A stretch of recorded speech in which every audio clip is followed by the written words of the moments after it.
kita persiapan koi show kan. Nah, jadi sampai sekarang keepingnya di Japan Direct Koi Center. Puncak airnya kan dingin sumber, tapi ketika kita tidak ada pergantian air kan, air itu jadi panas kembali. Bisa jadi 26 ya kan? Oh, bisa naik ya? Bisa naik tentunya. Jadi untuk menjaga kestabilan. Bukan ikan yang bagus. Maksudnya bukan ikan yang bagus itu bukan ikan yang patternnya bagus yang bisa untuk show ya.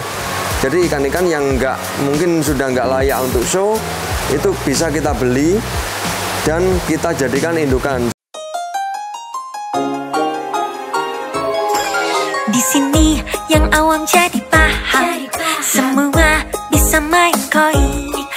Di sini Koispedia, semua bisa main koi.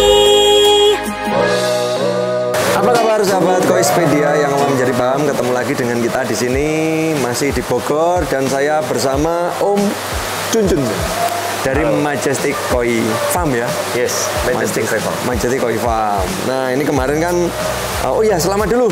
Wah terima kasih Om. Dapat Super GC. Thank you so much. Mantap. Kemarin dapat Super GC jenis Sanke ya. Ya. Nah untuk ikan yang Super GC ini dari farm mana dulu?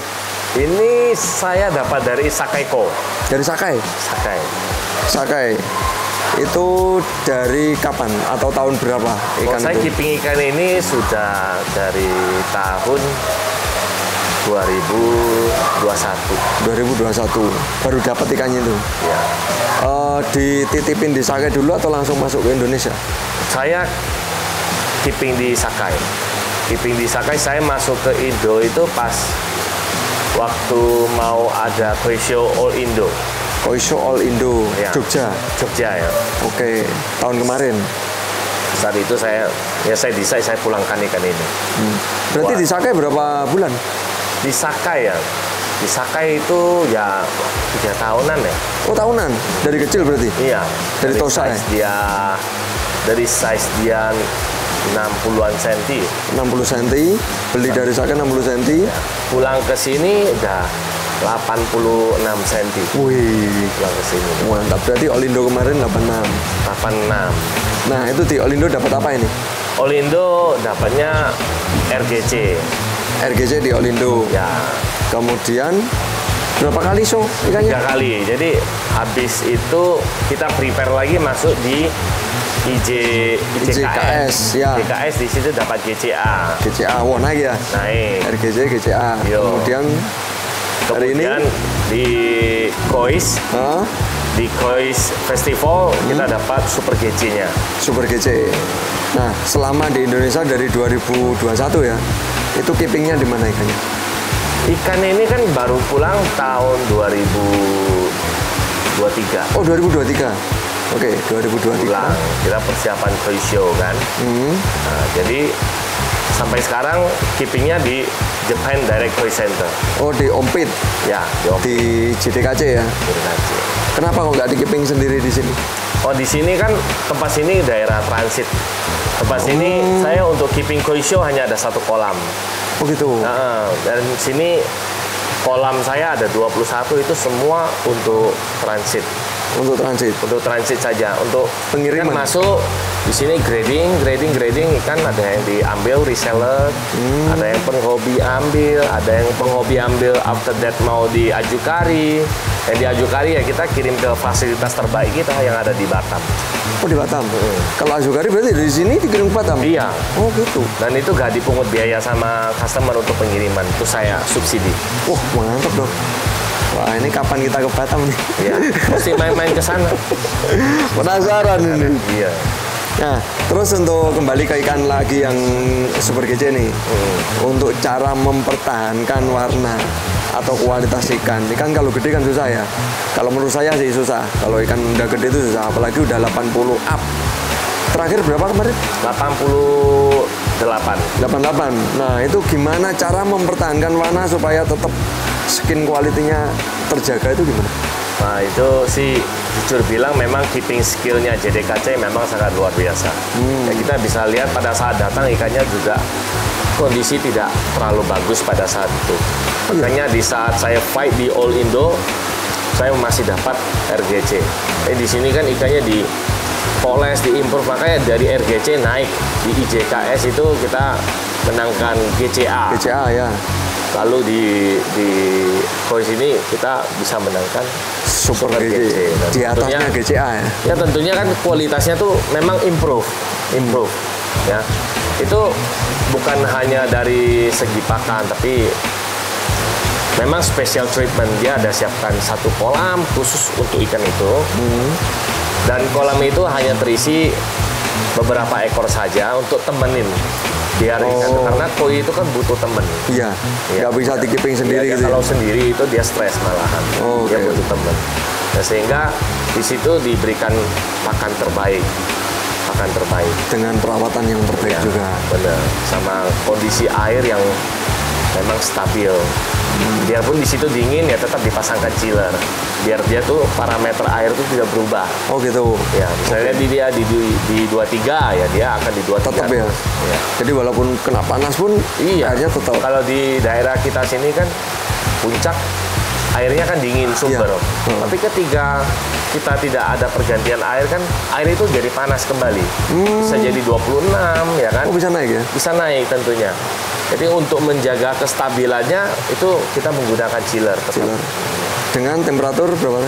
Temperaturnya dijaga di 23. Kenapa kok harus 23? Nah. Karena di kondisi air yang dingin ini dia mesti metabolisme ikan itu kan melambat. Dan pun terjaganya bodinya itu tidak kempes. Oh gitu? Iya. Oke. Lalu untuk menjaga dia punya skin quality biar agar lebih shining. Untuk nafsu makan gimana kalau suhu rendah? Suhu 23 masih bagus. Masih bagus ya? Nah, ketika di bawah 20 mungkin nafsu makannya dikit. Mulai berkurang? Iya. Ikan koi itu untuk grow, suhu terbaik itu di 24-25. Suhu terbaik. Untuk 24-25 ya? Kalau mau kejar finishing ya mungkin bisa diturunkan lagi dari itu. Oh gitu? Ya. Pernah nggak pakai suhu 26 sampai 28 gitu? Pernah. Gimana hasilnya? Nah ikannya ya dia cenderung grow-nya itu sangat kencang. Oh grow-nya cepat? Grow-nya cepat. Tapi kalau untuk gosanke yang grow-nya terlalu cepat kan mesti consider dia punya skin quality juga.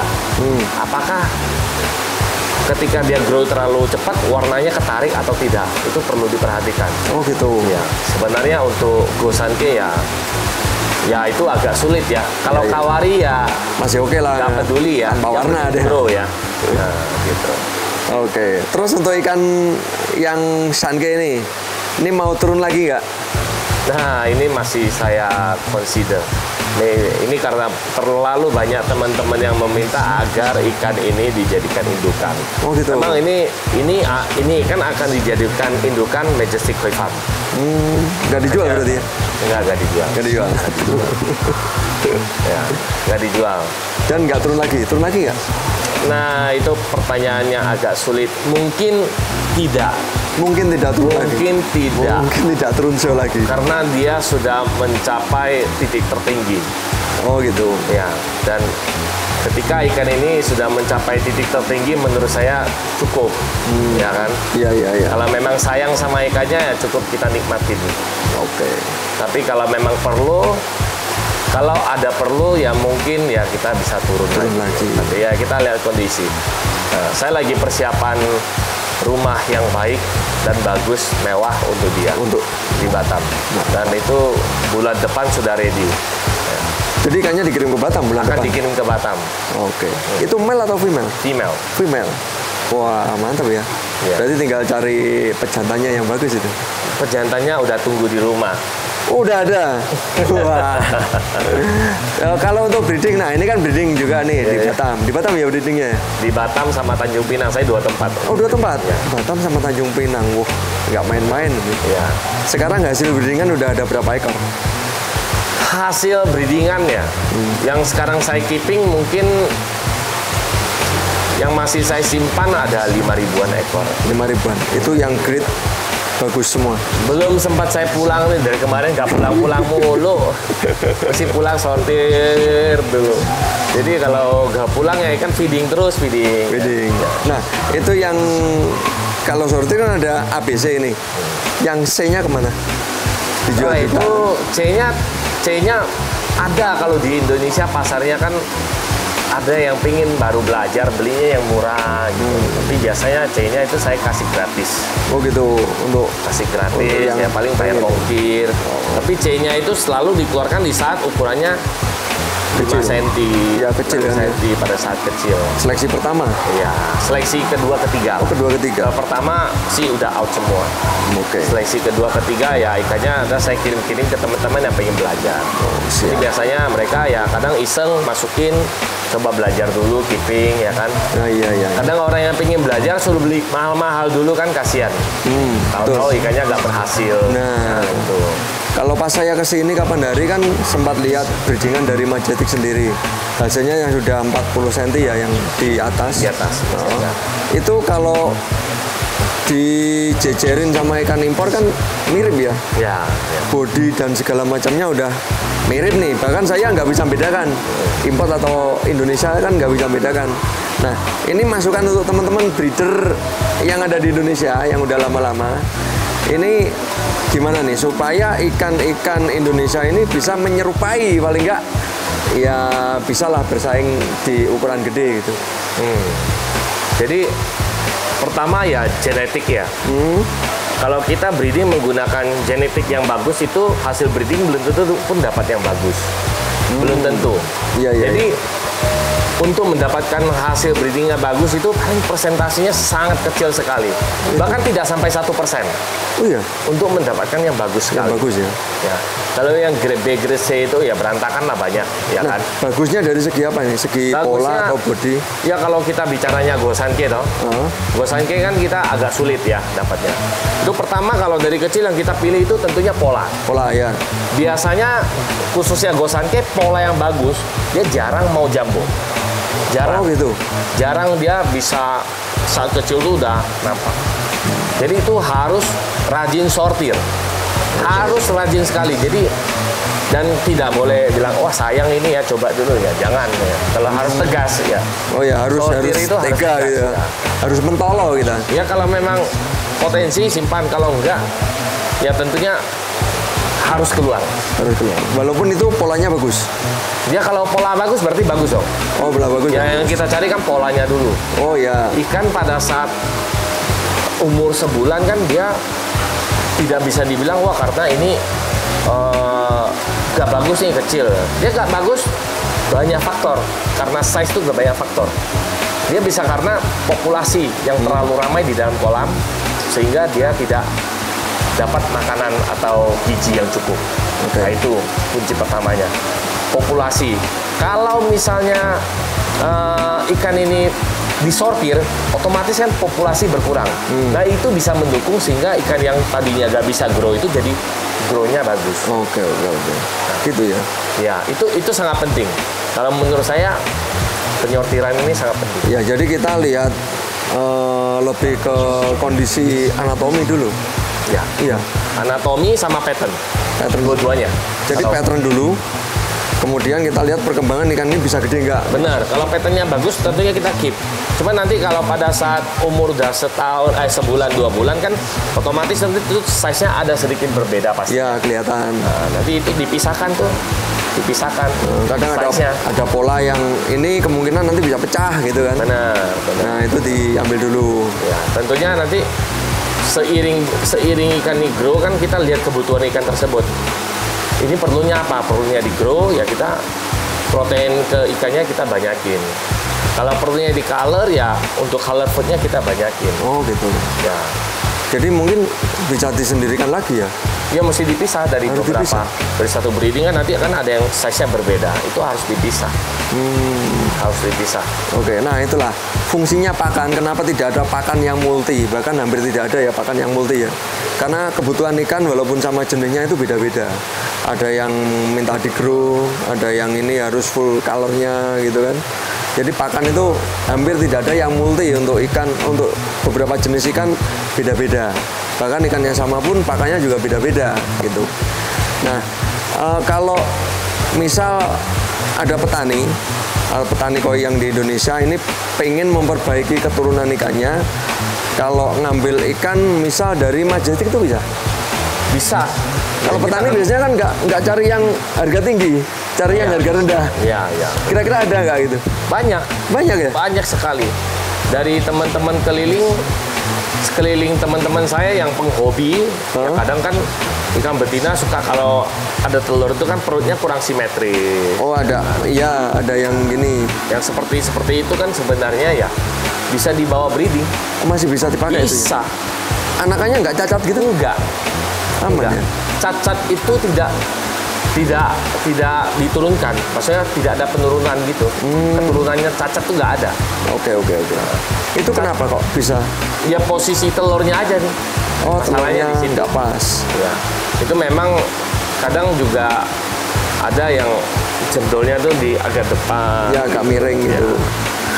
Kadang kalau itu habis bertelur dia bisa sembuh, kadang nggak mau sembuh. Kadang ya tetap nampak agak simetris. Ada yang seperti itu. Iya. Jadi ada ya ikan yang harganya nggak harus tinggi gitu. Banyak sekali. Kadang orang-orang itu kan ikan impor, wah induk impor tuh mahal gitu. Jadi induk impor nggak harus ikan yang bagus berarti. Induk impor tuh murah. Murah ya? Yang mahal itu digoreng mahal. Ketika barang itu bisa buat show, itu kan jadi rebutan. Baru harganya naik gitu. Iya. Kalau Jepang kan ya kita tahu lah. Beda brand, beda farm, harga sudah beda. Kita bicara kualitas yang sama. Farm si A mengeluarkan kualitas, kita bicara sama ya. Iya, kualitas sama. Kualitas sama. Tapi yang dikeluar sama farm si A, sama farm si B. Yang ngomong farm si B sama farm si A tentunya harganya sudah bakal berbeda. Udah beda ya. Karena apa? Brandnya.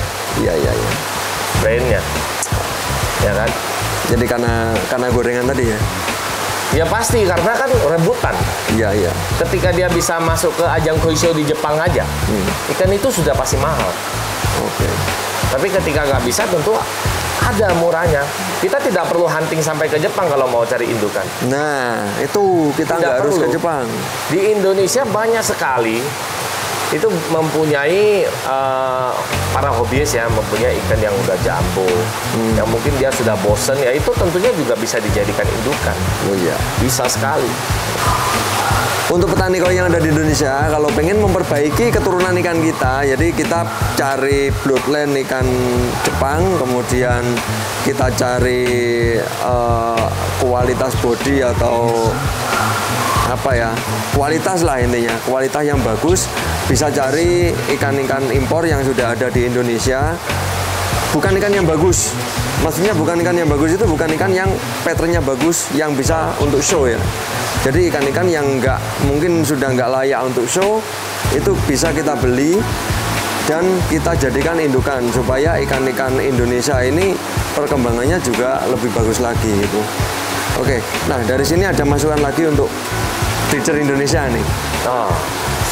Paling ya, kalau menurut saya kalau mau mencari kualitas yang bagus, ya tentunya harus rajin sortir dan menjaga populasi pada kolam, sehingga yang bagus itu dia bisa bertumbuh sangat baik pada saat masa golden age dia. Itu sangat penting. Ketika itu telat, nah mau genetik sebagus apapun ya gak akan jadi bagus ikannya. Oke, siap. Jadi intinya sortir dan pantau terus ikan kita ya. Harus rajin sortir, jaga populasi, ya, memberikan gizi yang bagus di masa golden age dia. Ya, bila perlu tiap bulan tuh dipantau, disortir. Kurangin populasi, sisakan yang paling bagus. Kalau mau kejar yang paling bagus. Oke. Sisanya ya gimana caranya deh ini bisa out, ya kan? Oke. Itu kuncinya. Sisanya out untuk ngasih makan yang nggak out gitu ya? Ya, kalau tetap di-keep semua mau dijadikan duit, pertama yang kita habis waktu. Kedua yang kita habis tuh fasilitas. Ya. Ya kan? Tempat pasti. Tempat. Padat. Ya, ketiga ya uang yang kita habis ya uang juga memberikan makan. ya kan? Dan tentunya nanti kalau tiga ini kita habis, apakah sepadan nanti ketika saat kita jual? Dengan harga jual. Ya. Kalau tidak sepadan, kenapa tak dari awal? Ya, itu kita harus tega ngatur kita sendiri. Iya, itu harus diatur sebaik mungkin. Ya. Oke, mungkin sampai di sini dulu. Ya. Oke ya, terima kasih banyak atas waktunya. Kita sudah belajar banyak dengan Om Cuncun. Sama-sama. Om Cuncun ini yang sudah pergi ke Jepang, melihat situasi di Jepang, bergelut dengan ikan Jepang, dan sekarang menjadi breeder yang ada di Indonesia ya. Oke, terima kasih banyak. Sampai ketemu lagi di video berikutnya. Dadah.